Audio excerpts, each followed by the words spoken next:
Okay, my time says 3 p.m., so we're going to get started. I just want to welcome everyone to the Neurodiversity 101 session. Before I introduce our presenter, I just want to say that this track is sponsored by InfoBase. And some quick housekeeping things. At the bottom of your screen, you will see Q&A and chat options.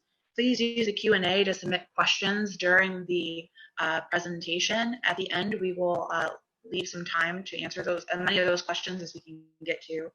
There is also a chat option. In that chat, you can talk to each other as much as you would like to. And without further ado, I'll welcome our presenter. Lynne Rhys is the Associate Library Director at SUNYLA Oswego and was previously the State Law Librarian for the state of New Mexico. In a previous life, she practiced law in Arizona and in New Mexico. She received her MSIS from Florida State University. Take it away, Lynne. Thank you so much, and thanks to the sponsor and also to Amanda and to Bill who are carrying me today. So in case you just wandered in here, the topic is Neurodiversity 101, and that's mostly talking about autism and ADHD, but we'll get into more detail. The reason that I've chosen this topic and wanted to present on it is because just under a year ago, at the ripe old age of 62, I was diagnosed as having autism spectrum disorder. And so it explained a lot, and I started to learn about it. And there was a whole lot I didn't know. There's a whole lot I still don't know. So can everybody see my screen? It should say Neurodiversity 101. Yes. Okay, cool. All right. I'm going to go ahead, and it might take me a couple tries, but okay, there we go. So here's what we're going to cover. Basically what neurodiversity is, some examples, primarily, as I said, it'll be ADHD and autism, some of the terminology, some language and models of disability, myths and misconceptions, challenges, and accessibility strategies. So what is neurodiversity?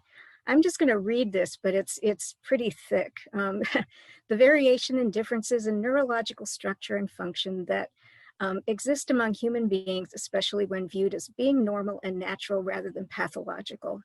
And that's from the very scientific source of dictionary.com. It's sort of thick to understand, but the bottom line is that phrase, normal and natural rather than pathological. It's a variation. It's can be very difficult and very debilitating, or well, there's no mild debilitation, but there are various levels of support that are needed for people who are neurodiverse. But essentially, it's a different way of sensing the world, whether it's through sound or sight or taste or whatever. So here's some examples of neurodiversity. Autism spectrum disorder, and that includes now Asperger's syndrome, which used to be a separate diagnosis. It's now included. If it were still a separate diagnosis, that would probably be what I would be diagnosed with. Attention deficit hyperactivity disorder, dyslexia, obsessive compulsive disorder, and then there are a lot of other circumstances where people may be neurodiverse: Tourette's syndrome, bipolar disorder, schizophrenia, mood disorders, stroke, and head injuries. Essentially, it's a different way of experiencing the world. So let's talk about terminology for a minute. There's lots and lots of terminology. I'm not going to try and do all of it, but a couple of topics, a couple of words that may be helpful.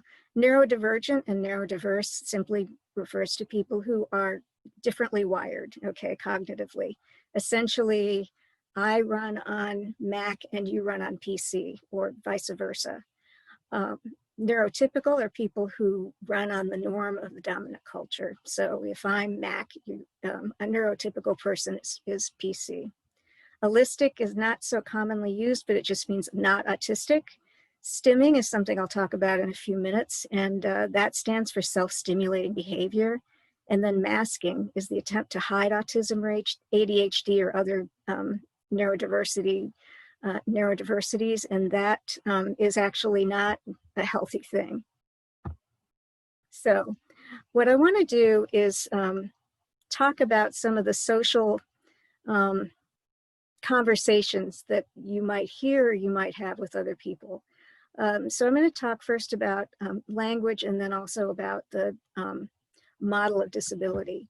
So language, in most disability circles, people tend to prefer person first identification. So I am a person with a disability. I am a person with who needs a wheelchair, rather than I am a disabled person.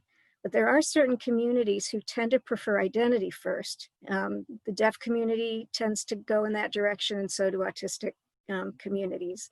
So I am deaf rather than I am a person who is deaf, and I am autistic rather than I am a person with autism.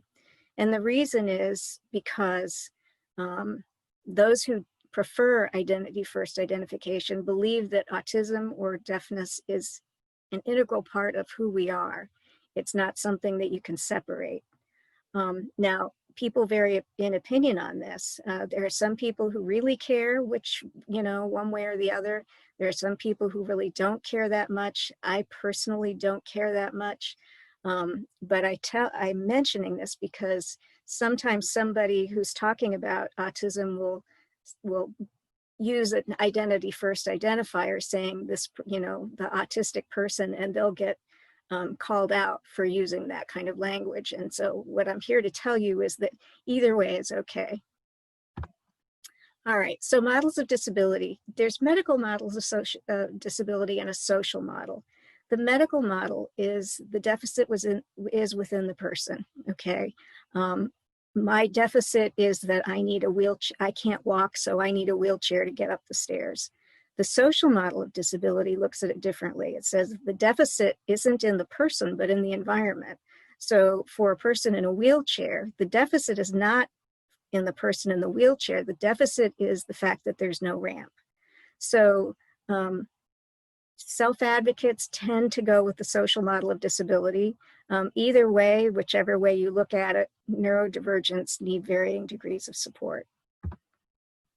So one of the things that I want to stress is that, especially with autism, there was a time when autistics were not speaking for themselves, partly because some of them didn't yet have the ability, and partly because they were excluded from the conversation.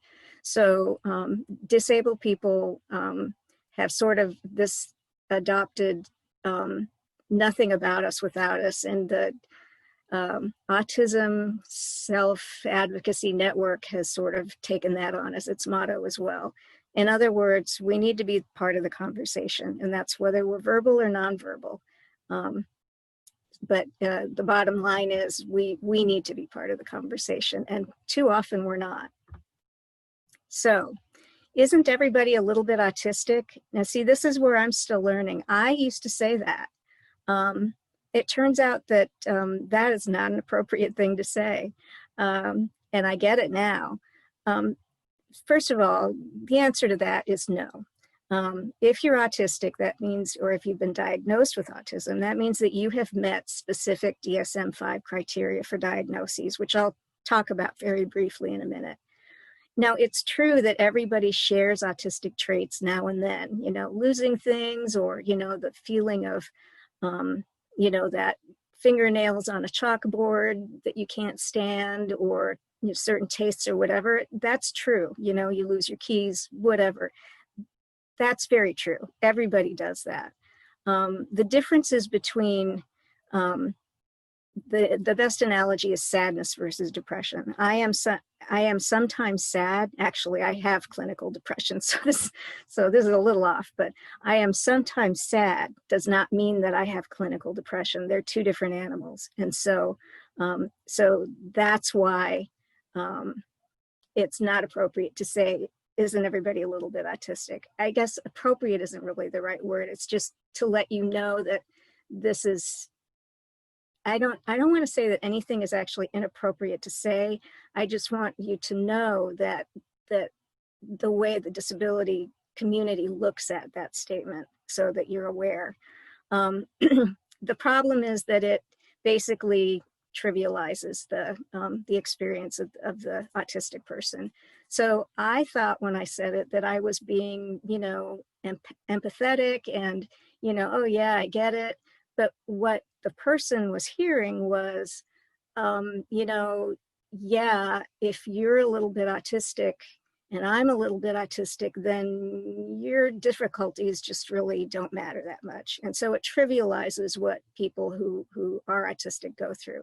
So probably if you are with an autistic person who is involved in the self-advocacy movement, they will probably correct you if you say that everyone is a little autistic. Oops.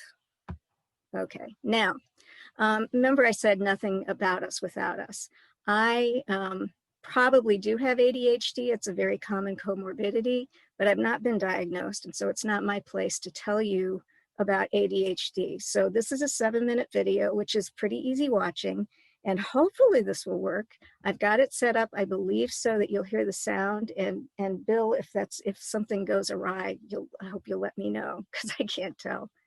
So this person has a YouTube channel. She's very good. She's got ADHD herself. She will refer to a lot of different videos that she's made about things that she'll refer to. So that's the reason that I'm putting the YouTube URL in here, so that if anybody does want to see any of those, they can get to them.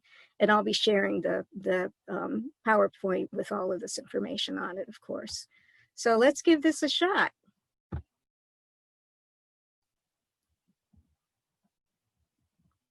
Hello, hearts.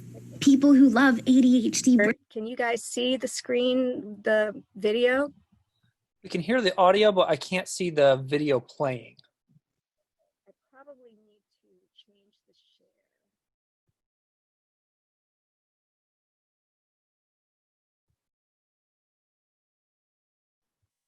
Okay, how about now? Now I can see YouTube. You can see the YouTube?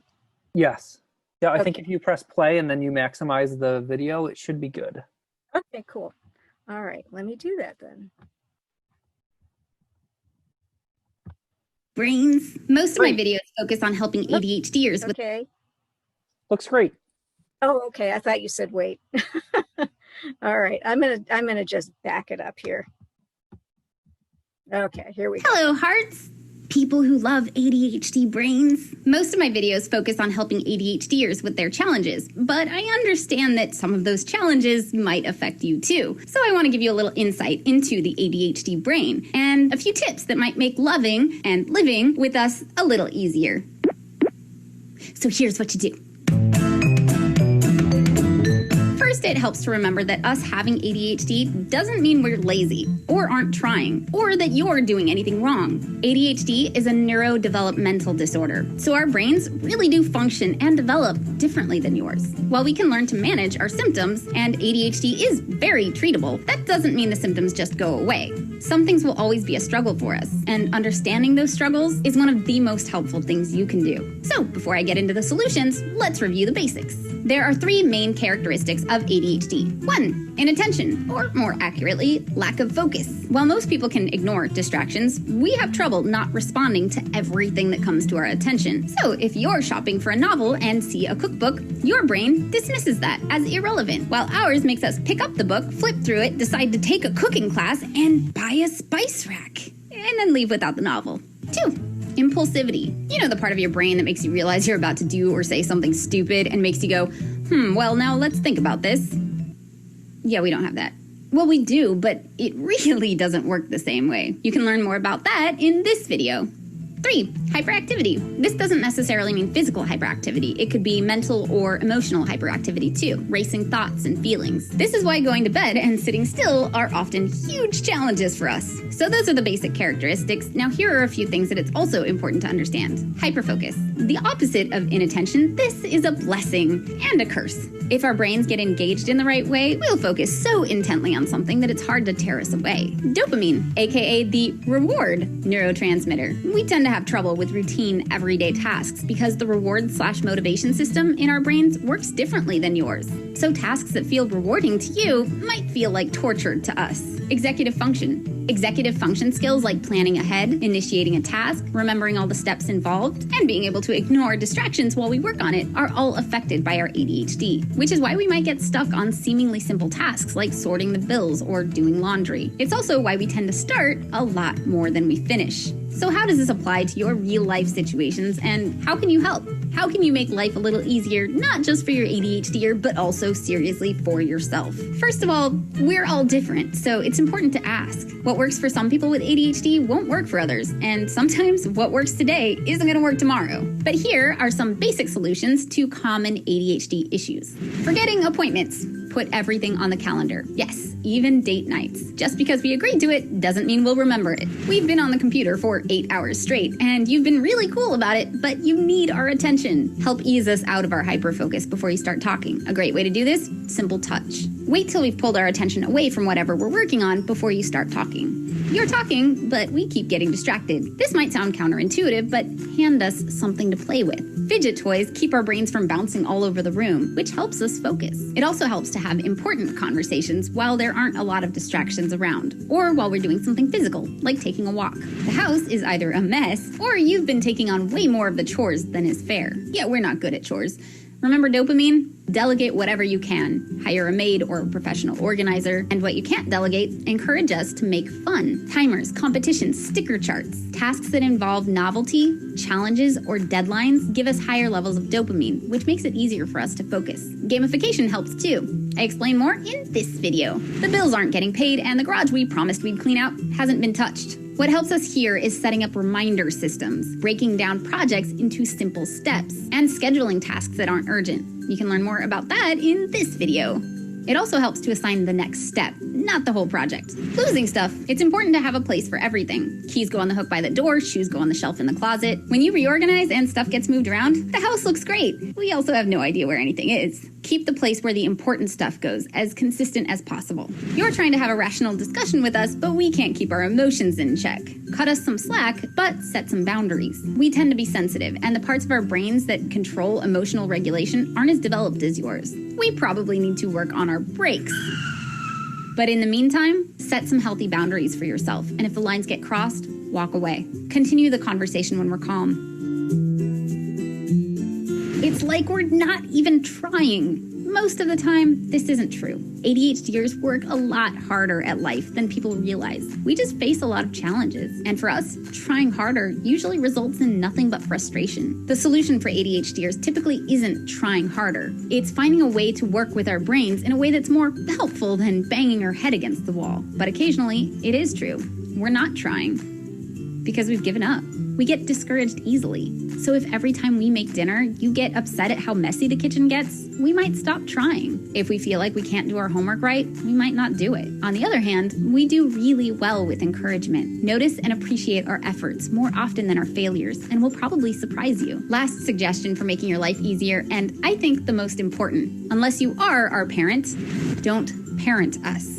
And even if you are, don't enable us. Please don't feel like you have to do everything for us, pity us, make excuses for us, or bail us out of every predicament. As much as that might help in the moment, over time, picking up our slack will only lead to you being resentful and us feeling incompetent. ADHDers face a lot of challenges, but we also have a lot of strengths. One of which is creativity in problem solving, so don't underestimate our ability to figure out solutions ourselves. Instead of enabling us, support us. Once you understand what we go through, communicate honestly with us. Tell us what your issues are, and we will work with you to resolve them. If we're your partner, expect us to be your equal and treat us as such by appreciating our strengths and respecting our challenges for what they are. Brain-based challenges to be overcome, not personality defects or moral failings or us not caring. Because if we're still here, we do. That's it for this week. I've included a ton more info in the description below. One of the best things you can do for yourself and your ADHD loved one is what you're doing right now. Get educated about it. So if you like... Okay. Let me reshare. Okay, I think I'm still learning. I'm still learning. Okay, so does everybody now see the slide that I bounced off to get to the YouTube video from? Yes. Okay, good. All right. This is the exact same thing. I built in all kinds of redundancy. So like I have 5 different ways to get to this video in case one of them didn't work. So for the most part, I'll be concentrating on autism from now on because that's my experience. But some just general facts. And a lot of what she said applies to autistics as well. And I'll point some of those out as we go. 1 in 54 children in the United States are diagnosed with autism. I believe that's a CDC statistic. Nearly 2/3 of autistic kids aged 6 to 15 have been bullied. Only 56% of students with autism finish high school. 95% have at least one common co-occurring condition. ADHD, anxiety, depression, and then there are some others I'll mention later. 30 to 40% of autistic children are non-speaking, and 31% of autistic children have an intellectual disability. So, more statistics. More than half of the young adults remain unemployed and unenrolled in higher education in the 2 years after high school. And only 16% of autistic adults in the UK are in full-time employment, and only 32 are in any kind of paid employment. So it's not just the struggle is real. There's a lot of, as with all disabilities, there's a lot of economic consequences to being autistic or having any other challenge. So autism, I'm going to talk just very briefly about the DSM-5, the Diagnostic Statistical Manual, 5th edition. I may have the initials wrong, but it's sort of the main thing used in the USA for making diagnoses about mental disorders and the like. So there are 5 that need to be met in order for you to be diagnosed with autism. Persistent deficits in social communication and social interaction across multiple contexts. That's like trouble communicating, trouble making eye contact, being awkward, being unable to take a lot of socializing at once. Restricted repetitive patterns of behavior, interests, or activities. This covers a lot of ground. This covers things like fidgeting and pacing and arm flapping, hand flapping and stuff like that. But it also applies to special interests, which is the hyper-focus thing that you heard about before. It's almost a superpower, honestly, because once I get into something, it's like I learn it really fast and it's really easy, and it's come in handy a few times. The symptoms have to have started in early childhood. They have to be clinically significant impairment, and there can't be another explanation. So those are the DSM-5 criteria for diagnosis. Now, some common traits to just kind of sort of explain some of that a little bit better. As I said, there's social interaction is hard for a lot of autistics. And again, if you have these, it doesn't mean you're autistic. If you don't have these, it doesn't mean you're not autistic, because everybody is different. So social interaction is hard. Eye contact, it can be a lack of affect, ease with others. Communication, and this can be verbal or nonverbal. Communication preferences, for example, I strongly prefer communicating by email because I tend to freeze up if I'm trying to do it verbally. We take things very literally, and we also have difficulty hearing over background noise, so like in a noisy restaurant. So there are a lot of, that covers a lot of ground, the communication. Repetitive behaviors, again, stimming, which is the self-stimulating behavior, which I'm going to talk about as an accommodation momentarily, problems with changes in routines. I do my laundry at 4 in the morning because there's nobody else at the laundromat, and I have my washers and my dryers. And I have to admit, I got upset one time when I went in there at 4 in the morning and somebody was using my washers and my dryers. I don't know why it mattered. And it didn't really, didn't ruin my day or anything. But I noticed that when I was in the process of being diagnosed, and I was like, oh, yeah, my diagnosis explained an awful lot of things. Sensory issues. Different kinds of textures, touches, scents, smells. It can be either things that the person can't take or something that the person craves.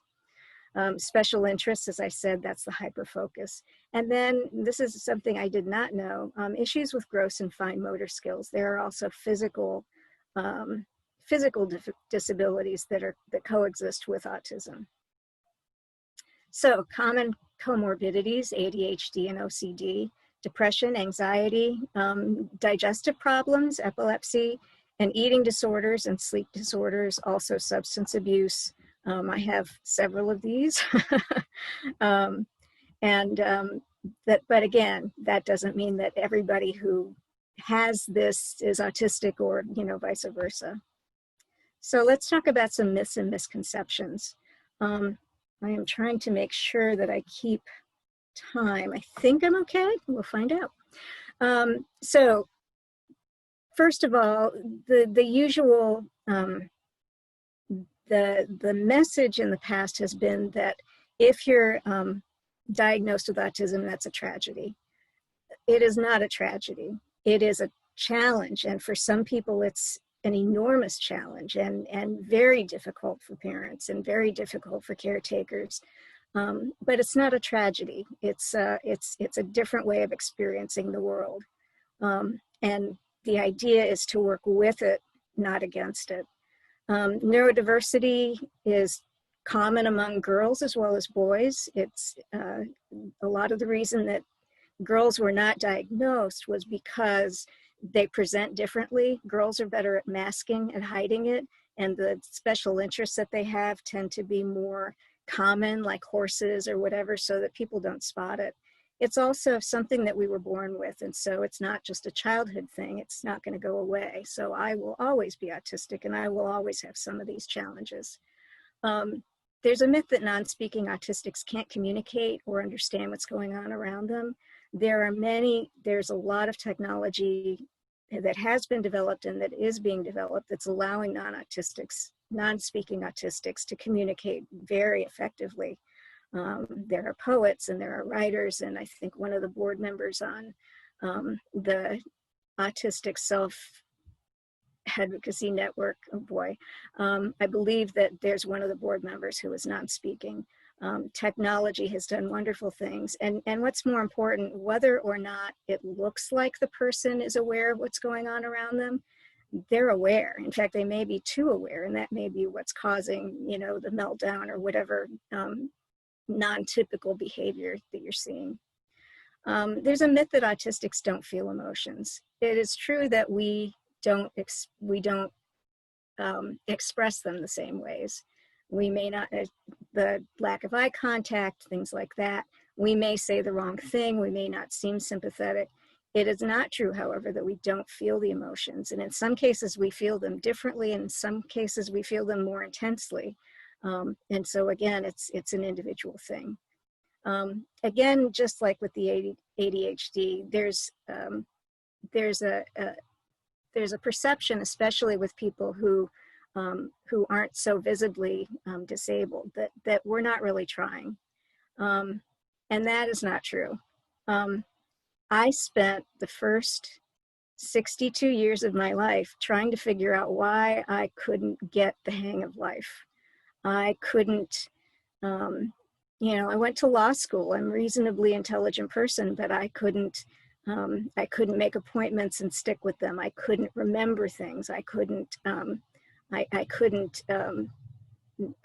adult very effectively. I had trouble with relating to people. I was bothered by certain sounds and things I couldn't hear in restaurants and noisy things. I thought I was going deaf. The analogy that I've heard someone say that really I related to closely was that a neurotypical person is walking on dry land, whereas somebody who's autistic or neurodivergent in other ways is wading through deep water, trying to go at the same pace and get to the same place. It feels hard because it is hard. So things like taking a shower can take an enormous amount of energy because it's just hard, and it's hard to explain if you haven't felt it before. But it's everything is hard. Working is hard. Making friends is hard, and so at the end of the day, I'm exhausted. You know, I'm ready to like do nothing because I just trying to get through the regular life is I find very difficult. So it was the diagnosis of autism was a huge relief to me because it explained that no, I'm not lazy, I'm not incompetent, I'm just wired differently. The myth that the best outcome is for neurodivergents or autistics to learn to act like neurotypicals. Certainly there are certain cases where, you know, there has to be some conformity, but the best outcome is to recognize individual differences and work with those differences, not try to work against them.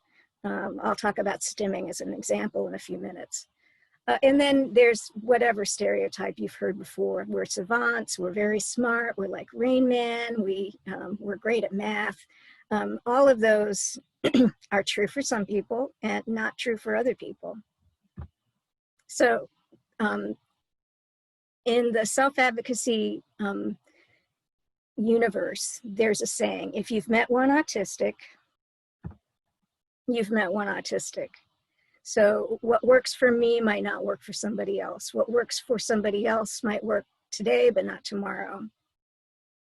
So the best thing to do, as she said in the video, is to ask, what do we need? So what are some of the challenges and how can we address those and try and make things easier for all of us? We're going to talk about 5 different areas. Sensory, now that can be either averse to or attracted to. So loud noises, fluorescent lights that buzz, even if you can't hear them, they sometimes other people can. Bright lights can be something attractive or disturbing to people. Touch, taste, it covers the gamut. I tend to like certain loud noises. I like bright colors. I like glitter. I can't stand certain fabrics. I can't, I like aromas and incense. Some people can't take it. So it's a very individual thing. But the bottom line is that we experience it with more intensity than other people. Okay, so how can we accommodate that? So providing noise canceling headphones and allowing them to be used in the workplace, allowing sunglasses, lowering the wattage of the light or diffusing the light, changing the office or study setup, like an open office area probably would not work well for me. Controlling surrounding noise, things like that. And again, just like with all disabilities, most accommodations don't cost anything. And the best thing to do is to ask what's needed.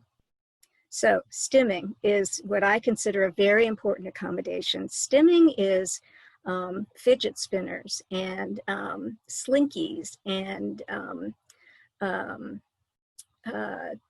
watching fractals on the computer. I'm going to give you I'll show you something in a minute.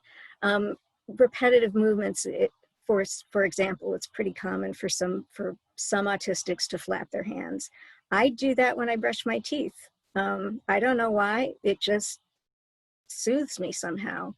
The important thing is that unless it's actually disruptive, it's really important to allow the stimming to continue. There's a big difference between it being annoying and disruptive. So for example, if you're teaching a class and somebody in the back somebody gets up, goes to the back of the room and starts to pace back and forth. I would find that incredibly annoying, but he's doing it in the back of the room and he's not bothered, he's not making any noise, so it's not disruptive. So my job is to make the accommodation of letting him do that. Okay, so at this point, usually I give away some STEM toys, but obviously I can't do that. So what I thought I would do instead is treat you to some visual stimming. So we'll have to do that weird share thing again. Actually, yes, okay. And we won't stay for the entire thing here. Okay, so share something different. Okay, that's what I need. There. We're going to turn the sound off because in this particular case, the sound is incredibly obnoxious, to me anyway. So enjoy.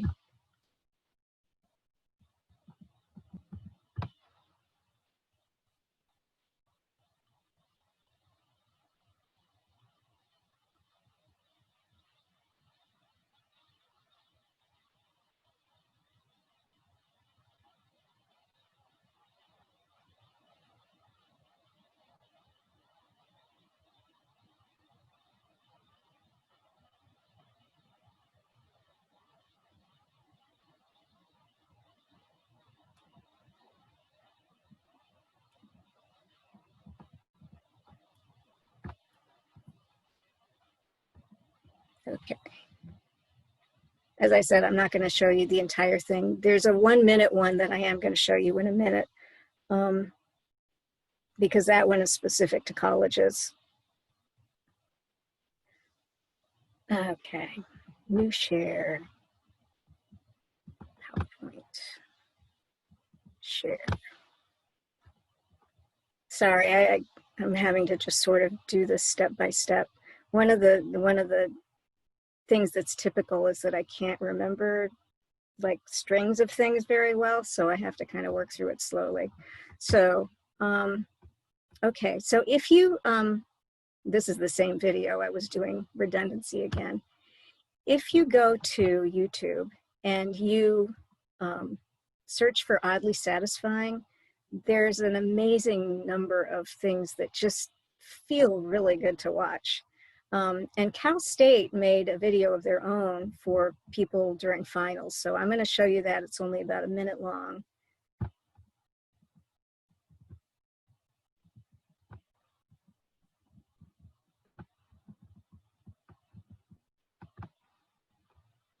And click to expand.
Okay, new share. That calmed me down. Okay, so moving on from the senses, communication is really difficult for a lot of us.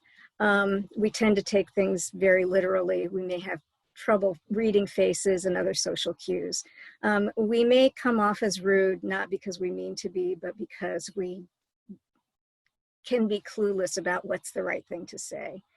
And we also have short-term, some of us have short-term memory issues. So I can't order for you at Chick-fil-A unless you actually write it down.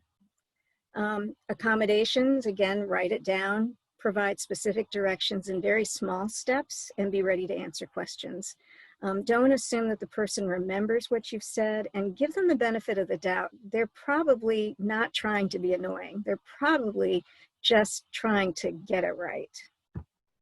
My example is cutting up tomatoes. When I go to somebody's house and I say, can I help with something? And they say, yeah, cut up some tomatoes. I'm like, I don't know what that means. Does that mean you want wedges? Do you want it diced? Do you want it sliced? What do I do with the stem thingy that used to be there? You know, and I feel really incompetent because I don't know what they mean by cut up some tomatoes. So I have learned that I have to ask, you know, for very specific directions. And that's just part of the way my brain operates. Socializing can be overwhelming. It's really important. Even though some of us are extroverts, we still may need to limit our time in social settings. And so some accommodations that can help are basically allow the person to leave if they need to. Give people notice of what's coming. If there's like team building exercises, tell them what those exercises are beforehand, because otherwise somebody who's neurodivergent is just going to be working on surviving the experience as opposed to actually getting something out of it. Don't judge performance based on eye contact or affect unless that really matters to the particular task at hand, and that includes in job interviews. And allow people to sit it out. And then if there's a place that is a quiet space, which, you know, in most libraries there can be, that's a good way to let people get some escape from all of the stimulation. We also have trouble adjusting to changes, how things should be done, which washing machine is being used. When possible, if you can give advance notice of changes, and be prepared to repeat things and give instructions or give training more than once. Executive function is an area where I have a huge amount of problems. It's essentially adulting, you know, managing, getting stuff done on time, managing money, remembering instructions, things like that. It's, and again, you heard some of that in the ADHD video as well. That's a real challenge for us. So find journals that work, not just any journal or agenda, but one that works for that person. Put things in writing and make them specific. Give small instructions specifically. Don't try to give, like, don't say, order me a pizza. Give me the phone number. Give me the exactly what you want on your pizza, what size you want, all of that. If the person seems stuck, ask if you can help them decide what to do next. And then respect the person's limitations. If they tell you they're not good at planning parties, it's probably not a great idea to have them plan the party. Physical challenges also. Again, I did not know this was part of neurodiversity. Dyspraxia is sort of a disconnect between the body and the consciousness. So like, I don't know all the time where all parts of my body are. So I bump into things, I trip a lot. Small motor skills, I sometimes have trouble with handling a knife and fork at the same time. Large motor skills, I'm completely clumsy and prone to falling. So this is one place where it differs from the from ADHD, at least for me. Don't have an important conversation with me while I'm walking, because I will fall because I will be concentrating on the conversation instead of concentrating on walking. I can only concentrate on one thing at a time very effectively. So this charmingly used to be called clumsy child syndrome, and that's pretty much how I felt my whole childhood. Physical challenges, you know, especially, I think it's clearer now how little the actual wardrobe matters to the job being done. be flexible about shoes, be flexible about their pace, and listen when they say that they need to take it slower, or they need to be at the handrail, or they aren't able to take, you know, that particular escalator or whatever it is. They probably know what they need to do. And so if you will just listen to them, you'll go a long way. And issues for students, just a reminder, they may have recently lost social services as they transfer from childhood to adulthood. And so they may be pretty lost when they enter university or when they come in as young adults to use the public library. That's just something to be aware of. And they're also likely to have been bullied or made fun of. So a certain amount of sensitivity to not reacting to things that you think might be stupid questions or whatever is definitely in order. Okay, so that worked out, I think, about right. I have pretty much presented everything I wanted to present. I wanted to leave some time for questions. And so I open it up for you, and I can't see anything but the screen, and I'm not sure how to change it. So Amanda, if you can just tell me where to look and what to do, I'll be very grateful. So we asked folks to send questions via the Q&A. We did have 2 that came through during the presentation, but it was if the slides would be available, and you mentioned that they would be. And then someone was wondering if we could have video captions during the video portion, but that's okay if it's provided. Oh, sorry. They'll be able to watch it later. Yeah, the video portions, I thought I had them captioned, and I didn't happen to notice. I apologize for that. I did certainly intend to have them captioned. Okay, does anybody else have any questions or comments or whatever you'd like to ask or say? There was some comments that came through if you wanted me to read them from the chat during the presentation. Someone just commented this has been incredibly helpful. Oh, good. I'm glad. Let's see. And we have lots of praise, lots of thank yous. Thank you very much. Oh, so we do have a question that just came through from Lisa Melendez. If teaching a group yoga class for special needs, would it be better to keep same routine each week or similar with a change or 2? It depends on the person. So for ADHD people, probably different. And for somebody like me, I would definitely want it to be the same every time. So if there's a way to work in that flexibility, that would be ideal. Susan Perry just said, thank you so much for your openness and honesty. Again, more thank yous coming through. We had some folks sharing some stuff during the presentation. I'll just scroll through for some of the messages that were sent in the chat. I have a relative with OCD, and I have now learned that what people call OCD, i.e. wanting things neat, is not always like real OCD. And I'm now very sensitive to people saying I'm a little OCD or I am OCD about such and such.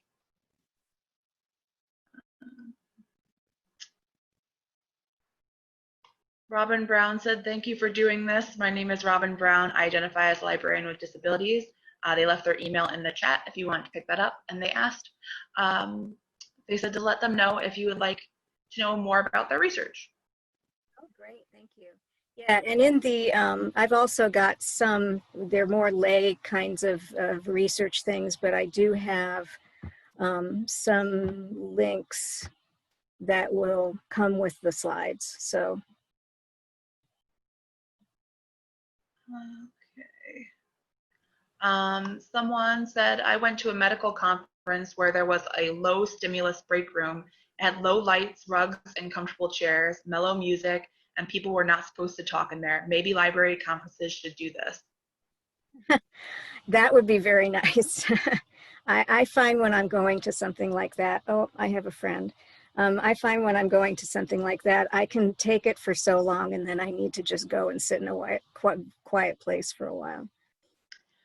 Samantha Levin asks, How do you navigate a situation where you don't know if someone, a patron, student, worker, coworker, etc., is neurodivergent but suspect it? That's a tough question. I think probably the best way to handle it is to basically concentrate on what the needs are as opposed to trying to figure out what the label is. So if they seem to be having trouble with, you know, hearing or whatever, or if they seem to be having trouble focusing, see what you can do to assist with that as opposed to trying to figure out whether they're, you know, whether they're neurodiverse or not.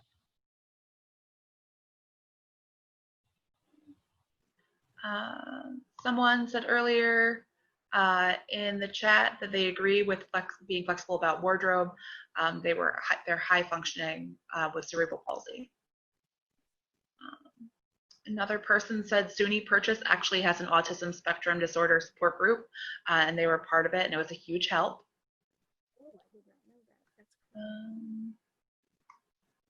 And we have another comment as the mother, wife, and supervisor of 3 different people coping with ASD and ADHD.